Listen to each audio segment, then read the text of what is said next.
Scan for Sovi and straight A's only. Let's go! Static variables in Java can be tricky, but we will solve this code segment problem together in just a few quick and easy steps.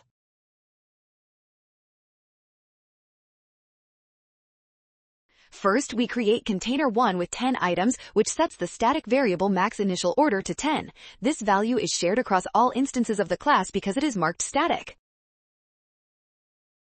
Next, we create container 2 with 6 items. Since 6 is not greater than 10, the static max initial order stays at 10.